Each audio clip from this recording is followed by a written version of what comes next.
నువ్వు ఎప్పుడైనా ఎవరికైనా యూపీఐ ట్రాన్సాక్షన్ చేసినప్పుడు సమ్టైమ్స్ అది ప్రాసెసింగ్లో పడిపోద్ది.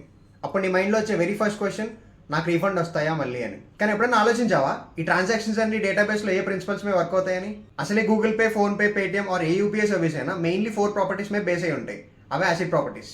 వీడియోని ఎప్పుడే సేవ్ చేసి పెట్టుకో, నీకు ఫుల్ క్లారిటీ తెప్పిస్తా. ఇంకా లైఫ్లో ఈ టాపిక్ మర్చిపో. యాసిడ్ ప్రాపర్టీస్లో ఫస్ట్ వన్ అటామిసిటీ. దీన్ని మన రీజనల్ లాంగ్వేజ్లో వస్తే మొత్తం రావాలి, లేకపోతే అసలు రాకూడదు అంటారు. ట్రాన్సాక్షన్ స్టార్ట్ అయ్యాక డబ్బులు కట్ అయ్యి రిసీవర్కి వెళ్ళే లోపు ఏ ప్రాబ్లం వచ్చినా సరే ఆ డబ్బులు మళ్ళీ నీ అకౌంట్లో తిరిగి వచ్చేయాలి.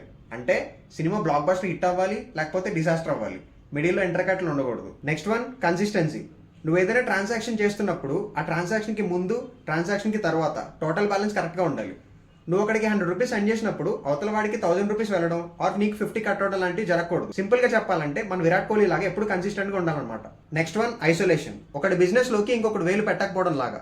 ఇది సింపుల్ గా చెప్పాలంటే ఒకే రోజు లక్షల మంది యూపీఐ యూజ్ చేస్తూ ఉంటారు, కానీ ఎవరి ట్రాన్సాక్షన్ వాళ్ళకి సపరేట్ గా జరుగుతుంది. పక్కనోడు ఎవడో డబ్బులు పంపిస్తున్నాడని నీ బ్యాలెన్స్ వాడి అకౌంట్లోకి వెళ్ళి కలిసిపోదు. ఎంత రష్ ఉన్నా నీ లైన్ నీదే, వాడి లైన్ వాడిదే. No confusion, only professional. ఇంకా లాస్ట్ వన్ డ్యూరబిలిటీ. ఎన్ని కష్టాలు వచ్చినా ఇచ్చిన మాట మీద నిలబడడం లాగా. ఒక్కసారి పేమెంట్ సక్సెస్ఫుల్ అని టిక్ మార్క్ వచ్చిందా ఇంకంతే. నెక్స్ట్ సెకండ్ సర్వర్ క్రాష్ అయినా, ఫోన్ స్విచ్ ఆఫ్ అయినా ఆ రికార్డ్ డేటాబేస్లో ఫిక్స్ అయిపోద్ది. హిస్టరీలో ఆ ట్రాన్సాక్షన్ అలాగే ఉండిపోద్ది, ఎవ్వరు తుడిపేయలేరు. ఇప్పుడు నీకు యాసిడ్ ప్రాపర్టీస్ మీద ఒక క్లారిటీ వచ్చే ఉంటుంది. ఈ యాసిడ్ ప్రాపర్టీస్ ని బేస్ గా తీసుకుని యూపీ అప్లికేషన్స్ ఒకటే కాదు, ఇంకా చాలా అప్లికేషన్స్ రన్ అవుతున్నాయి అనమాట. ఈ స్టాండర్డ్ ప్రిన్సిపల్స్ అన్ని ఫాలో అవుతూ డెవలప్ చేసిన ఏ సాఫ్ట్వేర్ అయినా చాలా స్ట్రాంగ్ అండ్ సెక్యూర్ గా ఉంటుంది. ఇప్పుడు ఈ వీడియో లైక్ చేసి అకౌంట్ ని ఫాలో చేసుకో. ఇంటర్వ్యూ ప్రిపేర్ అవుతున్న మీ ఫ్రెండ్స్ అందరికీ షేర్ చేయి. నెక్స్ట్ వీడియోలో మాట్లాడుకుందాం. జై హింద్.